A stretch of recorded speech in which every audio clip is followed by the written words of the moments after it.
Hey everybody, it's me, your favorite Disney character, Yudi the Unicorn. You know, from that movie, we sing this song, Yudi, I'm a unicorn. Yeah, that type of crap. Listen, I'm here to tell you about the D23 Expo fan event thing that just happened this past weekend.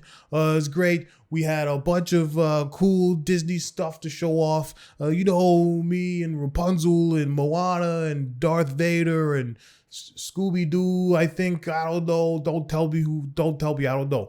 Anywho's, Disney's a great corporation. They're not holding me here against my will. They're not holding anyone else here against their will. We sing songs like my favorite song, Disney, we're a happy family. So yeah, don't think that Disney's evil, because Disney is not evil. Okay, Disney is not evil, all right? And if you think they're evil, we'll take care of you right here. You understand? I got cousins that are stallions, baby, and they'll stamp you out. You ever heard of Warhorse? He was one of them. He's tough. He's a tough cookie. So don't think we can't handle you. All right. We're Disney. Disney's good. Watch all the Disney movies. Marvel. Fantastic Four, yeah, baby. It's news time. Delivering to you the news you didn't know about, the news you didn't care about, and the news you didn't know you cared about. With host, Chad White. Now, here's that host, Chad White.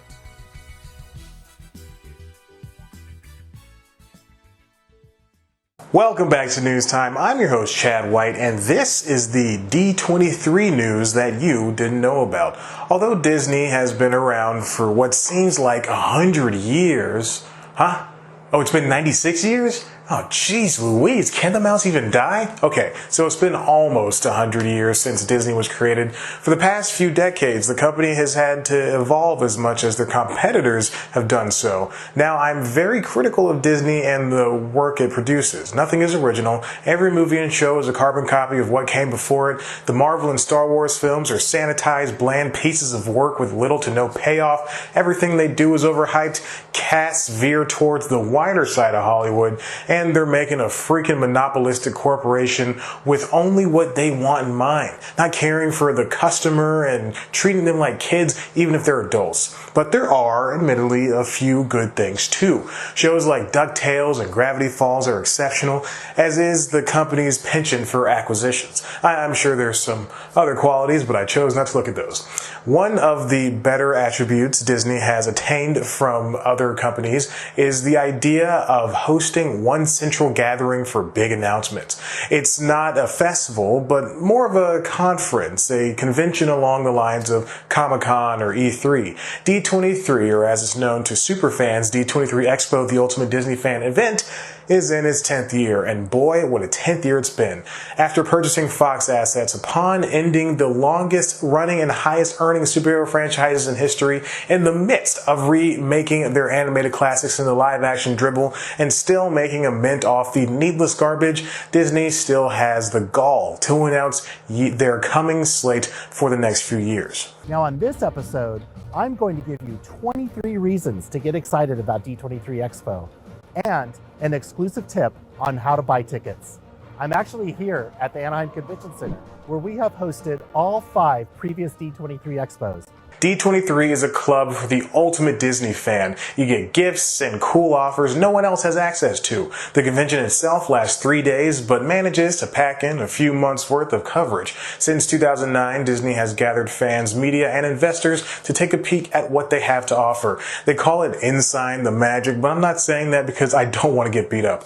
Again, the name refers to the year Disney became a company, 1923. Duh, because we all knew that and didn't have to scour the Disney Wikipedia page just to find it. Celebrities show up. This year Tom Holland came by, and it wasn't even awkward given the whole Sony doesn't want to share Spider-Man thing that's been going on for the past week.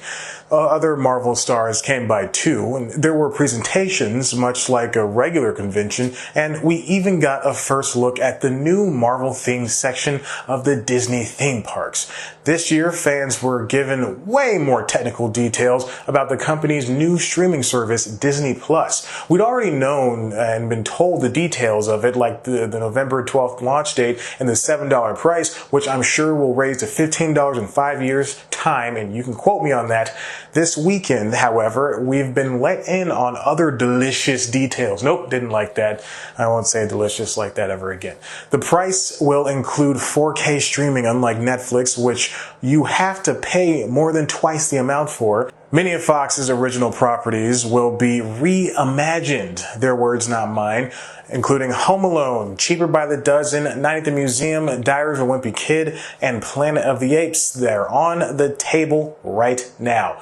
My question is, why touch Planet of the Apes, though? The reboots were already amazing. You don't mess with perfection, baby. New shows for the streamer are set to arrive too, with new episodes arriving weekly in lieu of the current drop 'em all binge model. Director Jon Favreau's first foray into the Star Wars universe with The Mandalorian actually looks pretty cool, and I say this as someone who outwardly hates Star Wars and everything Star Wars stand for. A new TV entry into the High School Musical world is coming too. Other shows from Jeff Goldblum and Pixar and Kristen Bell are also on the way too.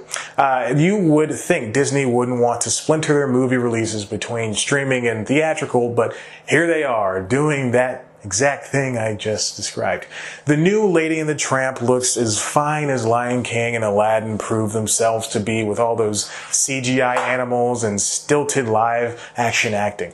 Okay, I won't say anything else negative for the rest of the episode, I promise. Noelle is a Christmas movie. I like Anna Kendrick and Bill Hader. God, this is so hard. More Marvel and Star Waring, yada, yada, yada. You know the deal. Let's just talk about The Simpsons. The only reason I will have to actually subscribe to Disney Plus.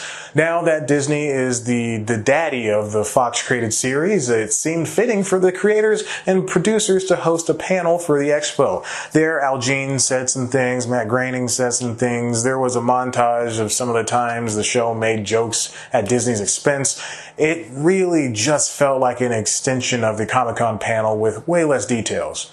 So more sanitized. Disney's already getting to them. One thing I would like to point out is that Apu, an Indian character played by a white guy that Indian people do not like, is staying with the show. But let it be known that he has not spoken in a few seasons, even before the controversy. I wish I could say the same thing for Cleveland on Family Guy. Ugh. Also, they are looking into doing another movie and maybe a limited series spinoff for some reason. Disney is the biggest, most despicable corporation in the media producing world right now. The company makes bland works while gobbling up creators and making them as vanilla as they come. However, they are making a few movies I approve of. I especially appreciate Disney, how it still sees the need for appointment viewing. Binge watching is a stupid practice that will not retain an audience. And while they do take in small creative people, at least they're giving them the chance to make something bigger. Before Marvel movies, the Russo brothers were just two jerks directing unwatched comedy shows like Happy Endings. Guys, please bring back Happy Endings. Please, I will sell my life to Disney if you do. Disney's D23 is a great way for its biggest fans to keep up with the company, and it gives Disney a chance to control the narrative in a timely manner in a way that other conventions like Comic-Con won't allow. I reluctantly say good job, Disney. Don't turn evil on us. Any more evil, at least. Speaking of evil things, wouldn't it be evil if you subscribed and check out one of our other videos? Of course, you can always do more evil things, like heading over to the website cpluscomedy.com, where there's interviews, videos, and the podcast, The Constitutionals. Like I said, you can follow us on Twitter and Instagram at cpluscomedy. Follow me on Twitter and Instagram at ChadBlackWhite. Like us on Facebook. Like I said, check out the podcast. And like I said, 3 times. Like I said, Beetlejuice!